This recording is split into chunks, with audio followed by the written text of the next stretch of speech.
आया हूँ कन्नौज के म्यूज़ियम में। तो चलते हैं, आपको सब हर चीज़ दिखाते हैं। तो दिखाते हूँ। तो आज हम आए हैं कन्नौज के म्यूज़ियम में। तो भैया जी मेरे साथ हैं। तो इनको तो मेरे पहचान लिया होगा, इनने मेरा वीडियो शूट किया था और सोशल मीडिया पे मैंने डाला भी था। तो ये आज म्यूज़ियम का हर चीज़ बताएंगे। तो ये मेरे साथ है, आप लोग बने रहिएगा इस वीडियो में। तो मेरे साथ रोहित प्रजापति जी हैं। जैसा कि आप जानते हैं, सोशल मीडिया पर काफी एक्टिव रहते हैं। करीब 70-80 करोड़ लोग इनको देखते हैं। 33 लाख सब्सक्राइबर इनके फेसबुक पे हैं। काफी लोग इनको पसंद करते हैं देखना। आज मैं इनको लेकर आ गया, तो आज मैं आपको इनको म्यूजियम के बारे में बताता हूँ और यहाँ दिखाता हूँ कि इत्र कैसे बनता है। सबसे पहले मैं आपको बता दूं कि जो इत्र का इतिहास शुरू हुआ, बेगम नूरजहां ने शुरू किया था।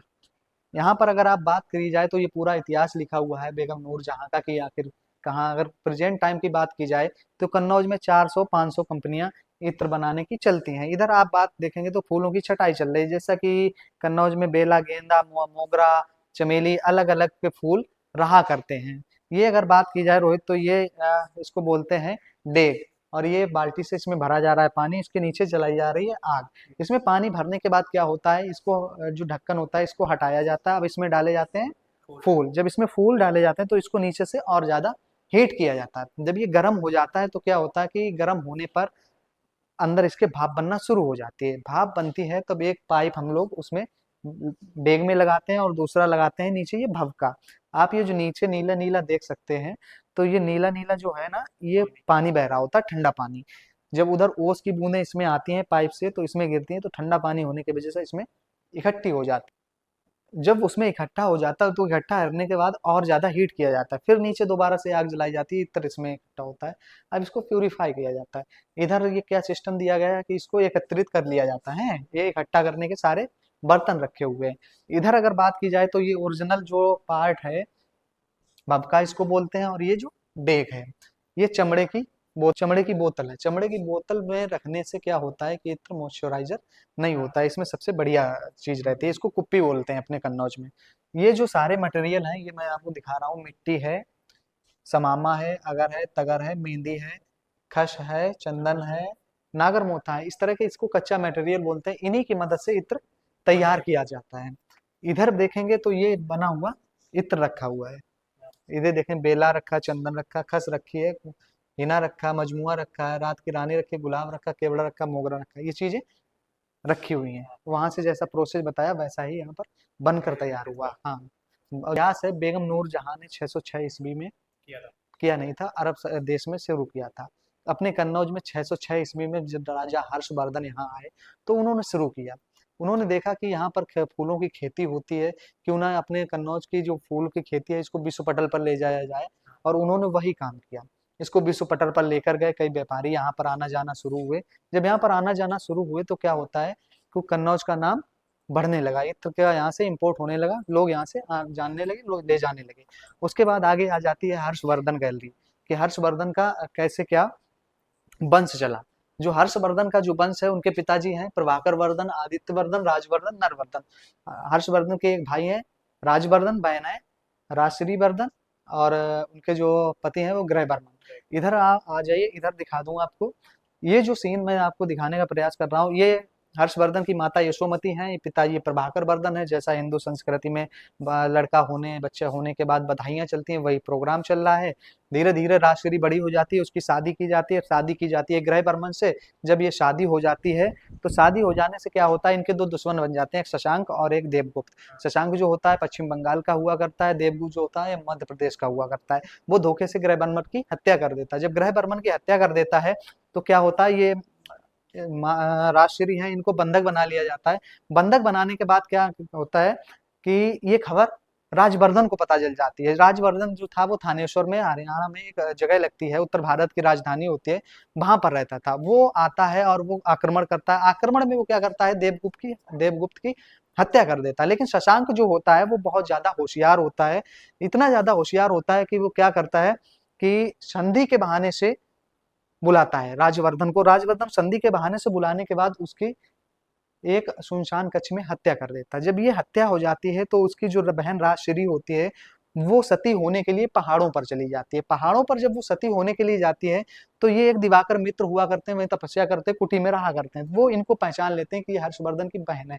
वो खबर भिजवाते हैं थानेश्वर, जहाँ पर हर्षवर्धन मौजूद हुआ करते हैं। हर्षवर्धन जो मौजूद होते हैं, तो वो अपनी बहन को यहाँ लेने आ जाते हैं। जब वो अपनी बहन को लेकर सीधा कन्नौज आते हैं, तो कन्नौज आने पर क्या होता है, कई बुद्धिजीवियों के कहने पर उनको कन्नौज का राजा बनाने के लिए राजी किया जाता है, लेकिन वो कन्नौज का राजा बनने के लिए तैयार नहीं है। काफी मशक्कत के बाद, काफी प्रयासों के बाद वो राजा कन्नौज का राजा बनने के लिए तैयार हुए 606 ईस्वी में, अपनी बहन राजश्री के साथ संयुक्त रूप से। फिर आगे आपको दिखाएंगे, तो आगे के क्या सीन है कि जैसा आप जानते हैं कि जो हर्षवर्धन थे, जितने महान थे, जितने शक्तिशाली थे, उतने ही बुद्धिजीवी थे। उन्होंने कई ग्रंथों की रचना की, जिनमें आप 3 ग्रंथों को बहुत भली भांति जानते होंगे। एक जो प्रियदर्शिका चलता है, दूसरा अपना रहता है रत्नावली, जो कक्षा हाई स्कूल की किताबों में सभी ने पढ़ा होगा, यूपी बोर्ड की किताबों में आता है। इधर एक तीसरा जो होता है नागानंद होता है। इधर की बात की जाए तो पश्चिम बंगाल में जब हर्षवर्धन जाते हैं, तो वहां क्या देखते हैं, हर्षवर्धन को एक पश्चिम बंगाल में चीनी बौद्ध मिलता है। जब चीनी बौद्ध मिलता है, तो यहाँ तक कि ये बताया जाता है जो अपना 5वां बौद्ध सम्मेलन हुआ था, वो कन्नौज में ही हुआ था। ये सीन वहां का दिया गया है। आगे आएंगे तो आगे थोड़ा सा और आपको दिखाएंगे कि आगे की गैलरी में क्या रहता है। प्रयागराज का मेला जानते हैं, कुंभ के नाम से जानते हैं, ठीक वैसा ही जब हर्षवर्धन कन्नौज के राजा हुआ करते थे, तो वो हर 5 साल में प्रयागराज में मेले का आयोजन किया करते थे। मेले का आयोजन किया करते थे, तो कन्नौज में जितना भी धन हुआ करता था, 5 साल में जितना इकट्ठा करते थे, तो प्रयागराज मेले में सारा दान कर देते थे। यहाँ तक कि जो वस्त्र यहाँ से पहन के जाते थे, वो वस्त्र भी यहाँ दान कर देते थे। कहा जाता है कि जो उनकी बहन के द्वारा, राजश्री के द्वारा जो पीले वस्त्र दिए जाते थे, वो पहनकर प्रयागराज से वापस कन्नौज आ जाया करते थे। उसके बाद आपको यहाँ दिखाऊंगा कि ये जो आरती, गंगा आरती के लिए व्यवस्थाएं की जाती थी, प्रयागराज मेले में जो गंगा आरती की जाती थी, वो सारे यहाँ पर दृश्य दिखाए गए हुए हैं। किस तरह से भक्ति में लीन वहां पर भक्त आते थे, और जितना भी दान लोग वहां करने आते थे, सबसे ज्यादा दानी हर्षवर्धन ही होते थे, क्योंकि 5 साल में जितना कमाते थे, सारा दान यहाँ पर कर देते थे। इधर बात की जाए तो मंदिरों का निर्माण की कहानी दिखाई गई। मंदिरों का निर्माण होता था कैसे, कहाँ से शुरू हुआ। ये रही हर्षवर्धन के प्रयागराज मेले की कहानी। ठीक है।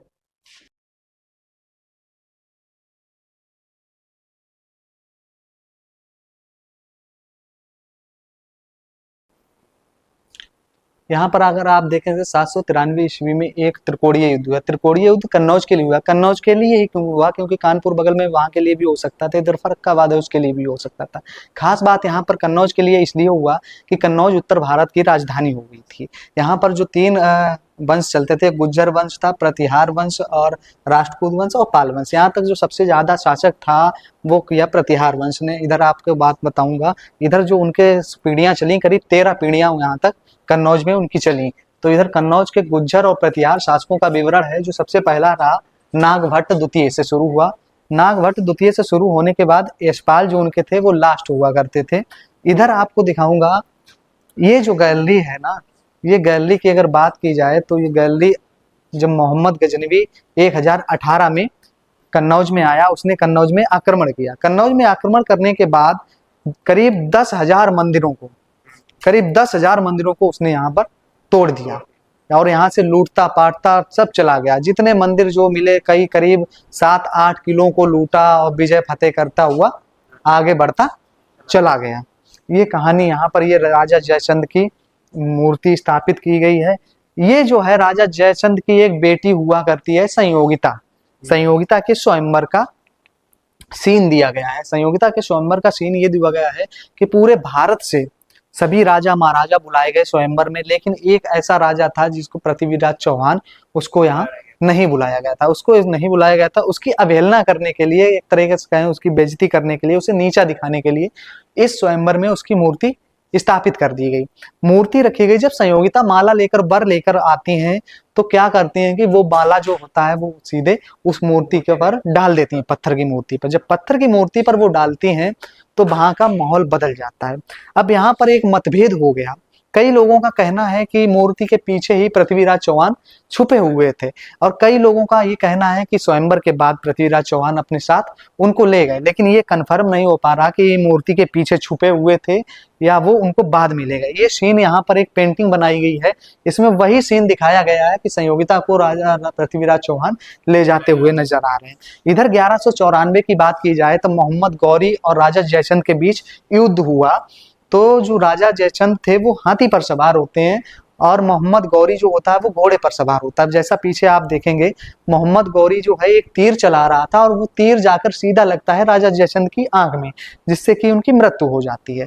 अब यहाँ पर भी एक मतभेद पैदा हो गया कि अगर आप कई किताबें पढ़ेंगे तो कई किताबों में भी चीजें ये दिखाई जाएंगी, कहीं पर ये दिखाया जाएगा फिरोजाबाद में कि युद्ध हुआ। अगर दूसरी किताब पढ़ेंगे तो उस दूसरी किताब में आपको लोकेशन दिखाई जाएगी इटावा में हुआ। मतभेद है, हम लोग क्या कर सकते हैं, जो हमें पुराना दिखाया गया वही चीजें देख सकते हैं। ये वो सीन दिखाया गया मोहम्मद गौरी और राजा जयचंद के बीच। फिर सबसे जो प्रसिद्ध चीज यहाँ पर है, वो चीज आपको दिखाने का प्रयास करूंगा कि उत्तर भारत की जो राजधानी कन्नौज है, यहाँ पर महोबा के दो राजकुमार होते हैं, आल्हा और उदन। यही सिविल लाइन के पास में एक गांव है रिजगीर, जब महोबा से उनको निकाल दिया गया तब वो आकर यहाँ पर रहना शुरू कर देते हैं और अपना एक किला तैयार करते हैं। बुंदेलखंड में आज भी आला गायन चलता है अच्छे से, लोग बहुत ज्यादा देखते हैं और सुनते हैं। आ चुका हूँ कन्नौज के एक म्यूजियम में, और आप लोगों को शानदार नज़ारा दिखाएंगे। आप लोग मेरे साथ बने रहिएगा और वीडियो को अंत तक देखिएगा, आप लोगों का पूरा वीडियो मिलेगा कन्नौज का म्यूजियम का। तो आप चलते हैं, दिखाते हैं। नहीं, आप लोग देखिएगा, आप लोगों को दिखाएंगे और वीडियो में बने रहिएगा अंत तक। तो भाई मैं भी पहली बार तो गाइज मैं भी पहली बार आया हूँ, और आप लोगों को देख लीजिएगा, ये दिखाई जा रही है, तो आप लोग देख लीजिएगा थोड़ा करीब से। कुबेर,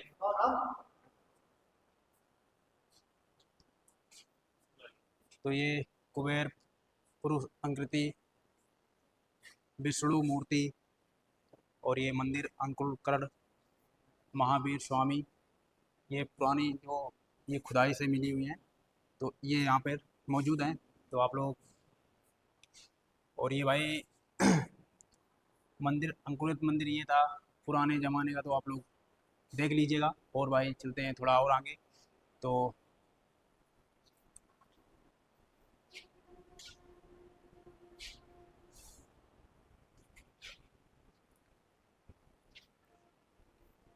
ये कुशाड़ा वंश का है भाई मटका, तो आप लोग पूरा देख लीजिएगा कितने बड़े। और आगे आ जाइएगा, ये है कुशाड़ वंश की मूर्तियाँ, तो आप लोग देख लीजिए। आप पहले ये खुदाई थे, ये कन्नौज में मिली थी, तो भाई यहाँ पे मौजूद हैं। तो आप लोग उस तो ये देख लीजिएगा भाई, ये हाथी की मूर्ति है। तो इधर ये देख लीजिएगा, ये इनका नाम मेरे को भी नहीं पता है, बट इसमें लिखा है जो वो आप लोगों के सामने दिख रहा होगा। और ये देख लीजिएगा थोड़ा ऊपर, 78 ईस्वी में ये खुदाई में मिली थी। ये ये है मोर वंश की निशानियाँ, तो देख लीजिए 331 ईस्वी में मौजूद पाई गई थी। तो ये सिति वत्स, मृत्यु देवी, और ये सब इन्हीं की हैं। तो आप लोग देखते रहिएगा, इधर भी, इधर भी इधर चलते हैं। गुप्त मौजूद थी, तो ये मूर्ति तीव्र मृदा में स्थिति है। और ये चामुंडा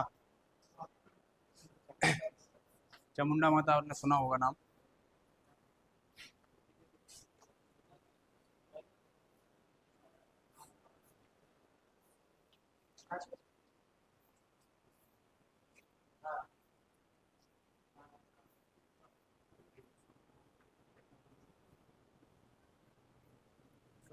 विष्णु मूर्ति, तो आप लोग ये ये रही झूला झूलती स्त्री, जो कि आप देख रहे हैं करीब से, झूला झूलती स्त्री। और ये अब वो की देखो, जो कि कोई भी मुझे मुझे भी नहीं पता ना, ये पुरुष आकृति टाइम की जो कि आप देख रहे हैं, ये गणेश जी, ये है उस वंश के गणेश जी। उस टाइम के भी पहले भी ऐसे थे, बट ये सारी की सारी मूर्ति खुदाई में मिली हुई है, जो कि हमारे कन्नौज म्यूजियम में है। और आप लोगों को फिर एक बार रिपीट करना चाहूँगा, ये स्त्री आकृति थी जो कि उस टाइम की अभी तो यहाँ पर अवेलेबल है, बट म्यूजियम ये खुदाई में मिली हुई है आकृतियाँ। ये माँ संग शिशु जो कि आप देख रहे हैं, माँ के साथ शिशु है, बच्चा माँ के साथ है। ये स्त्री आकृति उस टाइम की, क्योंकि हमारे कन्नौज में उस टाइम भी अवेलेबल है काफ़ी समय से। और यहाँ और यहाँ बहुत दूर दूर के लोग आते हैं यहाँ घूमने के लिए। तो भाई मैं भी घूमने आया हूँ और बहुत सारे लोग घूमने आते हैं, और यहाँ का नज़ारा तो बहुत बेहतरीन है। मेरे को बहुत अच्छा लग रहा है यहाँ। और भाई आप लोग मेरा वीडियो ज़रूर देखें और शेयर करें, और आप लोगों को हर चीज़ कन्नौज के म्यूजियम की दिखाएंगे। और भाई ये लोगों गोतबंद की, 550 तक। और ये ब्रह्मांडी गलब मैदान कन्नौज की है। तो भाई ये सब मूर्तियाँ प्रसिद्ध हैं कन्नौज ज़िले में।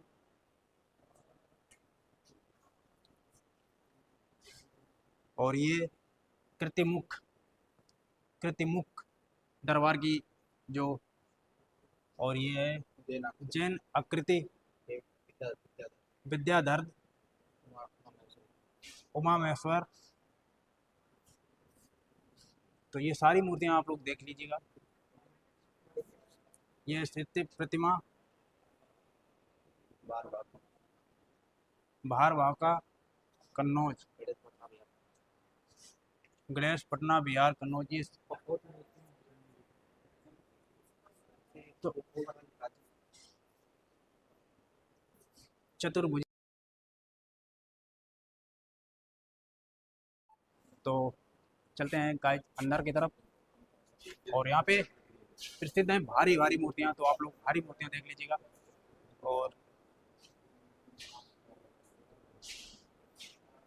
ये तो आपने देखी होगी सुनी होगी गणेश मूर्ति, तो आप करीब से देख लीजिएगा। पहले इस कदर से यहाँ खुदाई में कन्नौज में मिली थी। तो आप लोगों को हर चीज़ दिखाएंगे म्यूजियम की। और भाई जो ये पहले सिक्के थे, तो ये देख लो। उस टाइम के सिक्के, उस टाइम के सिक्के में सारी की सारी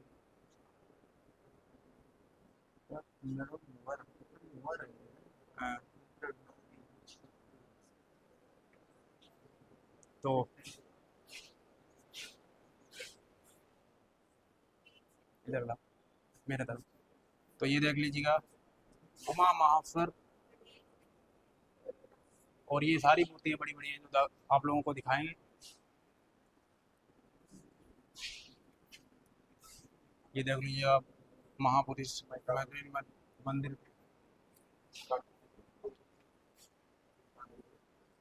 रुक, तो देखते रहिएगा। यहाँ पे द्वारकंस, ये द्वारकंस की मूर्ति है। और भाई सारी मूर्तियाँ देखते रहिए। चामुंडा गिरी मंदिर की मूर्ति है।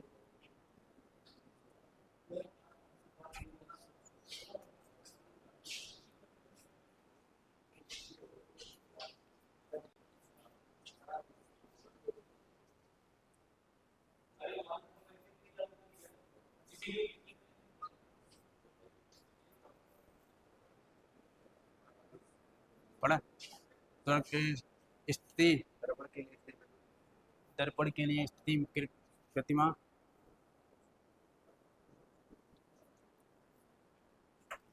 गरुड़पथ गरुड़पथ हसीन विष्णु की मूर्ति है, जो कि जो कि सर कटा हुआ था।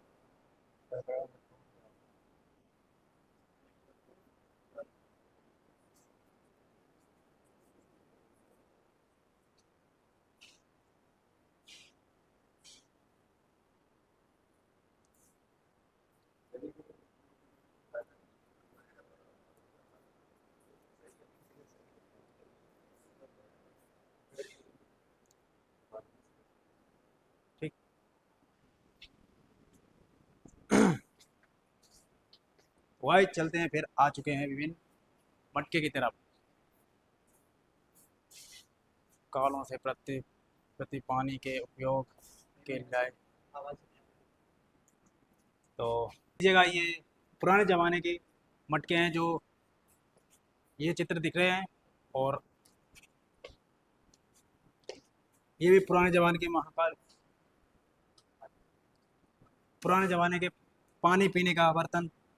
और इधर ये देख लो, पुराने ज़माने के घड़े जो जिसे बोलते हैं मटके। और ये सब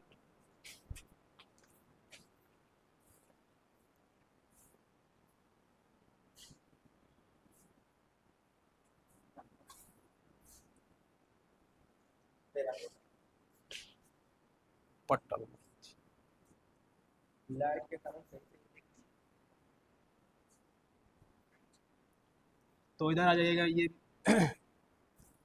पुराने ज़माने का रखा हुआ है प्रश्न शास्त्र, देख लीजिएगा ऐसा। जो कि इसकी लैंग्वेज को नहीं समझ में आएगी।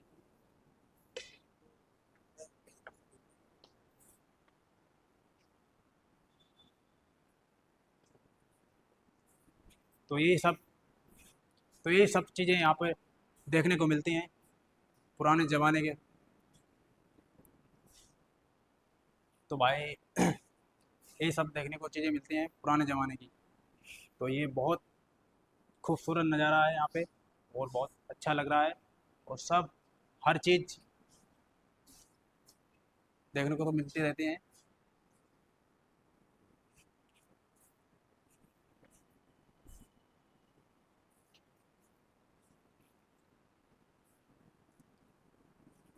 तो यही है कन्नौज का म्यूजियम। तो भाई आप भी आएँ और आप भी देखिए, सिर्फ 5 रुपये टिकट है इसकी, और बहुत अच्छा लगता है, घूमने में बहुत मज़ा आता है। और इधर का नज़ारा तो देख ही रहे होंगे आप लोग। ये पानी पानी पीने वाला है, जो ये पुराने ज़माने में इसी का यूज किया जाता है। ये देख लीजिएगा। विभिन्न कालों में प्राप्त छोटे आकार के पात्र करना मिलेगा।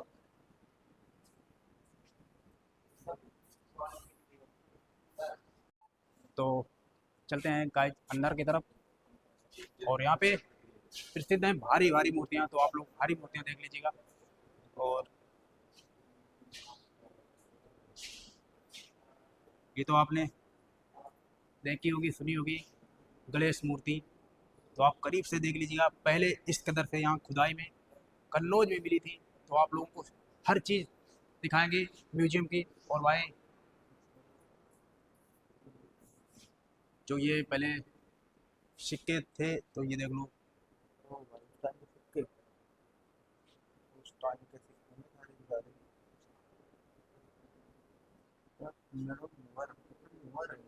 हाँ, तो इधर ला मेरे तरफ। ये देख लीजिए आप, महापुरुष मंदिर।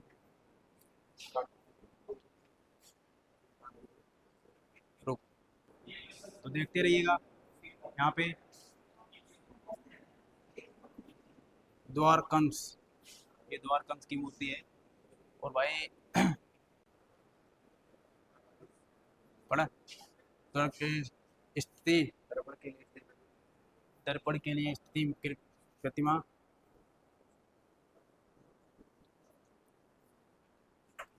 गरुड़पथ गरुड़पथ असीन विष्णु की मूर्ति है, जो कि सर कटा हुआ था।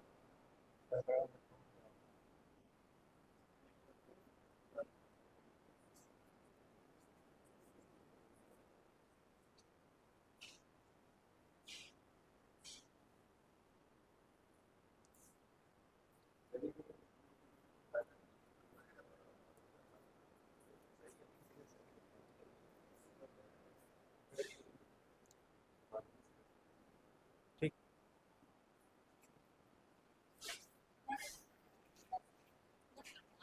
अब बाद में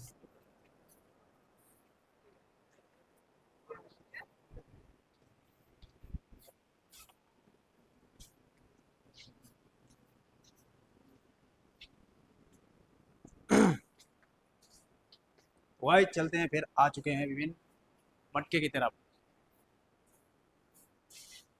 कालों से प्रति प्रति पानी के उपयोग के लिए।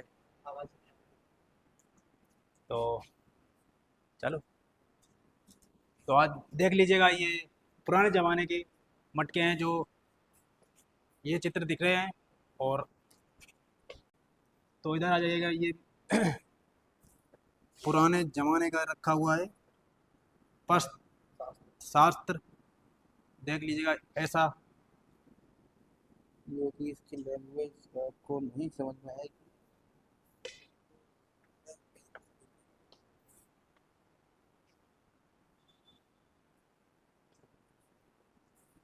तो ये सब तो ये सब चीज़ें यहाँ पे देखने को मिलती हैं पुराने ज़माने के।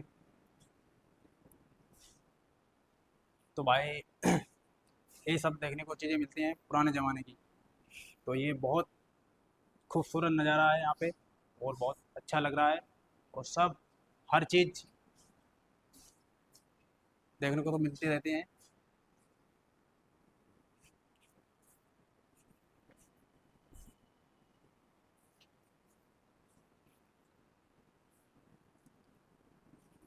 तो यही है कन्नौज का म्यूजियम। तो भाई आप भी आएँ और आप भी देखिए, सिर्फ 5 रुपये टिकट है इसकी, और बहुत अच्छा लगता है, घूमने में बहुत मज़ा आता है। और इधर का नज़ारा तो देख ही रहे होंगे आप लोग।